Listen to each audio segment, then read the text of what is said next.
Yes, but in all jokes aside, he's a rapist. Yeah, see, I don't like when Cosby gets mixed into the same conversation with Weinstein for the same reason I don't like that when Weinstein gets mixed in with Louis C.K., right? There are levels to this shit, as Meek Mill would say. Mm-hmm. And Bill Cosby is a full-on rapist. Full-on rapist. And he's not helping kids and retardeds like Charlie was when he was a full-on rapist. Exactly. That's a philanthropist. And a philanthrapist. Full on. Oh, I see what you did there. And and then Weinstein, of course, being real grabby, physically aggressive with women. And there was a woman, I believe, who said he forcibly penetrated her, but I don't believe her. You think he was all about the drugging? No, Weinstein was all about the coercion. That was his drug of choice. It was power. That's what he was using. He's like, hey, you could be in Kill Bill 3. They're like, are they even making that movie? Just suck it. You know, like he was using. You want to be one of the Avengers? We could always add a fucking another one. Greatest crossover. That's funny. Who's the guy that like locked the door and fucked the women? Matt Lauer, maybe. Yeah, he was the one with the button. And did you see that like NBC released something where it's like, NBC's reporting that according to NBC, an NBC internal investigation has freed NBC of all wrongdoing. It was like, yeah, it looks like this guy had a door locking button. They do. To harass women. It turned no. Most of their big stars have door locking mechanisms so that they can choose who comes in and out. It's a privacy thing. So it wasn't unique to him. It wasn't a rape device. It was just a. Yeah, I've got one of those. People let them lock. Why wouldn't you just go up to the door and lock it manually? Like, why do you need this like Dr. Evil style? I don't know, but apparently, how are you going to beat her to the door? A lot of the hot shots at NBC have door locking mechanisms at their desk. It wasn't unique to Matt Lauer, or even that uncommon for people in his position at NBC. I don't know, industry wide. But here's the thing: what I hear about the Matt Lauer situation is that chick was fucking him to get ahead, and that's not rape. Right? It's kind of creepy, I'll admit, but it's creepy on both sides. There is someone else who didn't get ahead because she fucked her way to the top, right? That position opened up, and then she opened up, so to speak, to go get it. That is horseshit. But that example you're using also would apply to Weinstein. Like, he was getting laid because he's like, hey, you want your career to really take off? You want to be a multimillionaire movie star? You want to be like Angelina Jolie or, whoever? Except that the difference is, and unless you're there, you don't really know, is it seemed like Matt Lauer's was like a consensual thing. Those people did it like dozens of times. He fucked her 50, 70 times, sometimes in the office, sometimes outside the office, all over the place. They had some sort of affair where he got laid and she got ahead. With Weinstein, there's recordings of people who really didn't want to do this, being coerced into doing something they didn't want to do. Yeah. Weinstein is an incel. All right? If Weinstein weren't one of the most powerful power brokers in Hollywood, he would be a fucking incel. He would be body?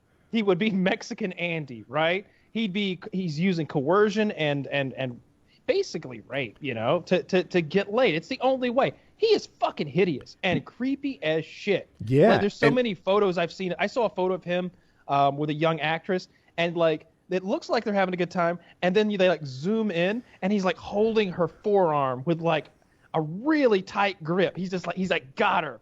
He's just such a bizarre guy. Whereas Matt Lauer appeared to be more of a sugar daddy situation, where she's just using him for something she can get in return, except it's career. Like you said, there's levels to this game. Yeah, it is. But the level. Oh, sorry. Go ahead, Richard. No worries. I was like, I feel like I've been in the industry for so freaking long, but in the like early 2000s, before like MySpace was still coming on and stuff along those lines, social media wasn't that prominent, especially for the masses, and you could see that, and it's not just Weinstein's. That's what the whole Me Too movement. There's a lot going on behind that, and it's nice kind of seeing that in the entertainment industry in a lot of ways, because I feel like between social media and things along YouTube, I just throwing it out there, like, man, I've like seen some really frustrating things. I've been in some frustrating situations to the point where that's the whole reason why I got in YouTube, was because I was frustrated with the traditional media way of doing things, and I saw that really frequent. And there are people out there who were being taken advantage of, like the Weinsteins, abusing their power on these people to influence them. But there were a lot of people who are willing, and that's like you say, it's just gross, man. Like, you have all of these people willing to do whatever it takes to, get that shot at Hollywood or whatever it is. But then you have these guys who get used to that, or these girls who get used to that, and then they abuse it on people who don't necessarily. So is it that? Yeah. Is it, Richard, that you weren't willing to do what it takes, so to speak, to quote you, or maybe no one was buying what you were selling? No. Richard, huh? Is that what's up? Negative. I'd never say that.